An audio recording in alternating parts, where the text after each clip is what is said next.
and what has helped me to achieve what I have done today. So a little bit about myself. My name is Srushti Jayant Deshmukh and I have secured rank 5 in UPSC CSE 2018. Here I am to share with you my journey, my experience of civil service preparation and what has helped me to achieve what I have done today.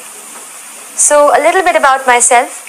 I'd like to tell you that the motivation that I got to prepare for this exam came through the preparation itself. When I started, I did not really know what I was going into. But when I started reading much and more, I found out that there are many people in this world, in our country, who are unfortunate, more unfortunate than we ever can be.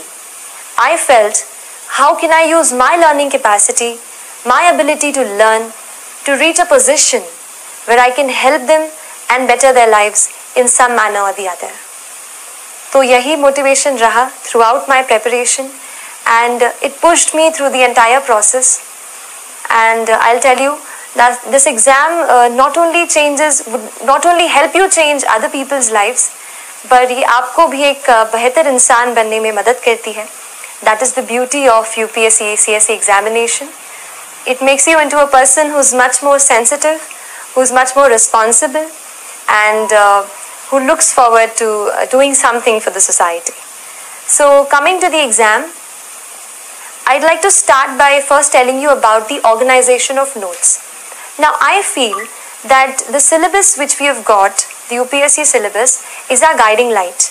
It will tell you at every step कि आपको क्या important है और क्या नहीं है. इसलिए एक यूपीएससी सिलेबस की कॉपी मैंने अपने स्टडी टेबल पर हमेशा रखी. उसके साथ ऑर्गेनाइजेशन ऑफ नोट्स एक दूसरा पॉइंट है जिस पे आपको सबसे ज़्यादा काम करने की ज़रूरत है, क्योंकि मैंने भी यही किया. अपने नोट्स को मैंने अपने सिलेबस को अलग अलग टॉपिक्स में हम डिवाइड जैसे कर लेते हैं वैसे डिवाइड किया और हर टॉपिक को मैंने एक अलग फोल्डर बनाया. तो उससे रिलेटेड जो भी मुझे एडिटोरियल कहीं न्यूज़पेपर में या कहीं इंटरनेट पे ऑनलाइन मैंने उसके बारे में पढ़ा, तो वो सारा मटेरियल मैंने उस एक फोल्डर में डाल दिया. उससे ये हुआ कि जब मैंने रिवीजन करने की कोशिश की तो I found everything at one place. तो एक ये चीज़ है कि अपने नोट्स को आप अच्छे से ऑर्गेनाइज करें.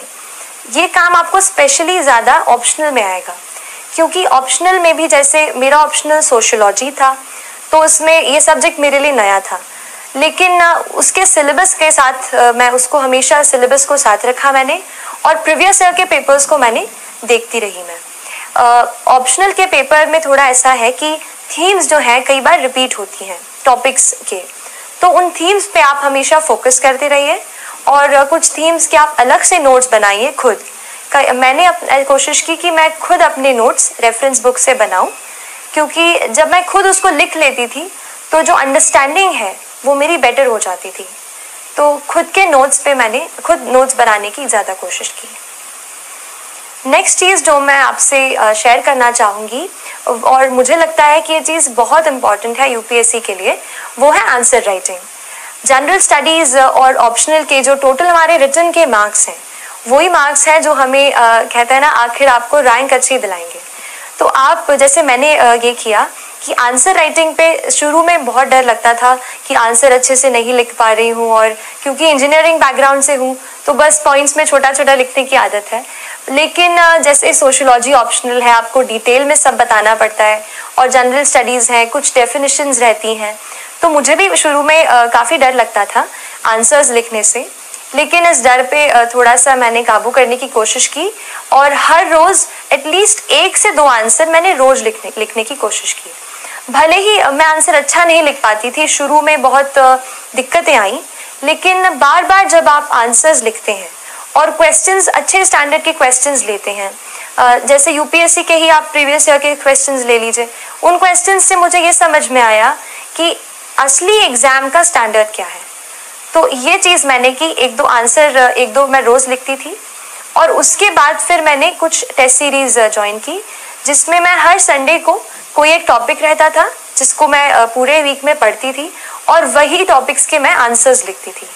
So that answer writing practice I think इतनी बिल्ड हो जाती है कि बाद में जब एग्ज़ाम में कोई सवाल जैसे आपको नहीं भी आ रहा हो तो भी आप उस सवाल से कुछ की टर्म्स को ढूंढ करके आप कुछ ना कुछ उसमें लिख सकते हैं जो कि उस आंसर के लिए रेलेवेंट हो। तो ये क्योंकि कॉम्पिटिटिव एग्जाम है, आपको 1 या आधा मार्क एक्स्ट्रा स्टील करना है, तो इसके लिए आप कोशिश करें कि अपनी रीडिंग वाइड रखें और आंसर राइटिंग की बहुत सारी प्रैक्टिस करें। आंसर राइटिंग की अगर बात कर रही हूँ तो ये बता देती हूँ कि थोड़ा सा मैंने कोशिश की कि कुछ ऐसे सॉल्ट जैसा अपने आंसर में ऐसा स्प्रिंकल करूँ कि आंसर की क्वालिटी अच्छी हो जाए और एग्जामिनर थोड़ा एक्स्ट्रा मार्क्स दे दे।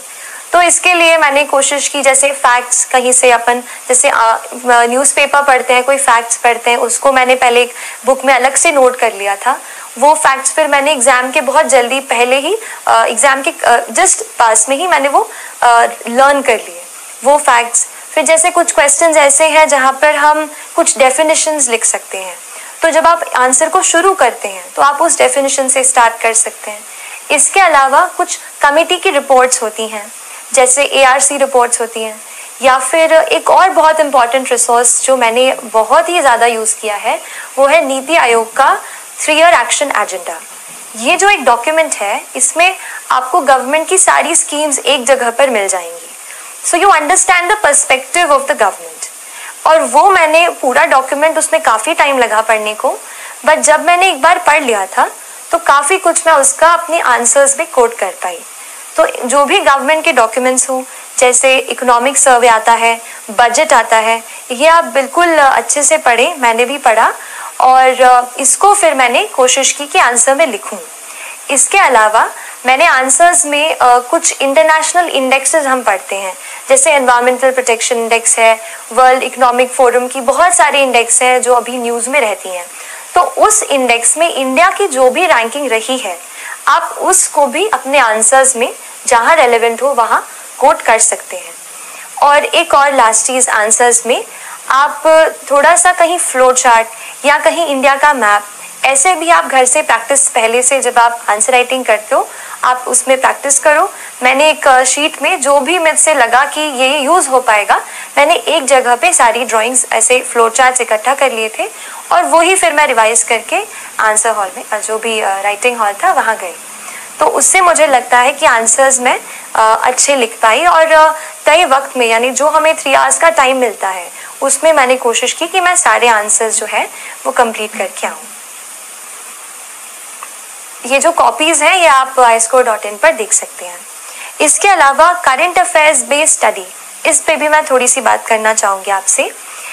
मैंने ये किया कि क्योंकि ज़्यादा ह्यूमैनिटीज़ का बैकग्राउंड नहीं था, तो जो भी करंट अफेयर्स पे मैं पढ़ती थी, जैसे कई बार कोई इम्पॉर्टेंट न्यूज़ जो है, जैसे इलेक्शन है, प्रेसिडेंशियल इलेक्शंस हैं, तो उस पर बहुत सारे आर्टिकल्स आप देखोगे कि न्यूज़पेपर में आते हैं। वहीं से मैंने एडिटोरियल्स के नोट्स बनाए, उनको इकट्ठा किया और करंट अफेयर्स से ही मैंने कोशिश की कि पेपर 2 यानी GS2 और GS3 की मैक्सिमम प्रेपरेशन मैं कहूँगी कि मैंने न्यूज़पेपर्स, आर्टिकल्स ऑनलाइन जो आपको मिल जाएंगे, अच्छे आर्टिकल्स अच्छी वेबसाइट्स के, न्यूज़पेपर्स के, वहाँ से मैंने कोशिश की कि GS2 और GS3 के आंसर्स मैं वहाँ से कवर कर सकूँ। बाकी GS1 में तो काफ़ी पार्ट जो है स्टैटिक है, जैसे हिस्ट्री, जियोग्राफी, वर्ल्ड हिस्ट्री, तो इसके लिए स्टैंडर्ड बुक्स ही मैंने रेफर की थी। करंट अफेयर्स बेस्ड स्टडी के बाद मैं थोड़ा सा आपको एक और लास्ट चीज़ बताना चाहूँगी टेस्ट के बारे में।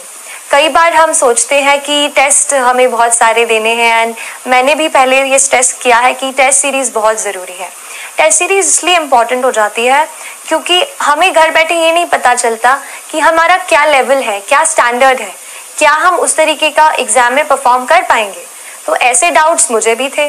टेस्ट देके मुझे ये पता चला कि ऑल इंडिया लेवल पर या जो भी आप इंस्टीट्यूट का ले रहे हैं उस लेवल पर आपकी क्या स्टैंडिंग है। तो इसके लिए आप टेस्ट ज़रूर लगाने की कोशिश करें। लेकिन इसमें एक और चीज़ मैं ऐड करूँगी, टेस्ट हम काफ़ी देते हैं, जैसे मान लीजिए प्रीलिम्स का टेस्ट है, हम 100 क्वेश्चंस तो अटेम्प्ट कर लेते हैं, लेकिन उसके बाद इतने एग्जॉस्ट हो जाते हैं कि उसको रिवाइज ही नहीं करते। ये मत कीजिए। मैंने बहुत जब ये गलती की, बाद में रियलाइज़ हुआ कि कई क्वेश्चंस फिर से ऐसे आ गए जो मैंने पहले कर चुके थे पर मैंने उनको पढ़ा नहीं था। तो आप ये करो, और मैंने ये किया था कि पहले मैंने जैसे एग्ज़ाम दे दी दो घंटे में हमने पहले क्वेश्चन सारे सॉल्व कर लिए। उसके बाद आप घर जाके अपने जहाँ आप पढ़ते हैं सारे क्वेश्चन को एक एक करके फिर से पढ़िए, जो भी उनका सोर्स है वहाँ से पढ़िए, उसको रिवाइज कीजिए, या फिर मैंने उसको अलग एक कॉपी में नोट कर लिया था, जो भी इम्पोर्टेंट पॉइंट्स मुझे टेस्ट से मिलते थे, फिर उसको मैंने अलग से रिवाइज किया। तो ऐसे टेस्ट बहुत इंपॉर्टेंट है, क्योंकि एक कंडेंस्ड फॉर्मेट में आपको एक जगह पे सारी चीज़ें मिल जाएंगी। तो टेस्ट को आप एनालाइज ज़रूर करें। एक और चीज़, हमारा जो नेचर ऑफ मिस्टेक है उसको समझने की आप ज़रूर कोशिश कीजिए। कई बार हमारी मिस्टेक इस वजह से होती है कि हम सिली मिस्टेक, मतलब ए मार्क करना होता है बी कर देते हैं। कई बार ऐसा होता है कि नॉलेज गैप होता है, मतलब हमने वो चीज़ पढ़ी ही नहीं है, भले ही वो चीज़ हमारे सिलेबस में है। और कई बार ऐसा होता है कि हम बहुत ज़्यादा रिस्क ले लेते हैं कि जैसे 3 ऑप्शन में से एक हमें सही लग रहा है एंड फिर भी हमने उसे अटेम्प्ट कर दिया। तो आप अपने नेचर ऑफ मिस्टेक को एनालाइज करो। मैंने कोशिश की ये पता करने की कि मैं गलती कहाँ कर रही हूँ। मेरा पहले शुरू में नॉलेज गैप आ रहा था, इवन प्रीलिम्स के काफ़ी पास तक ऐसा हो रहा था।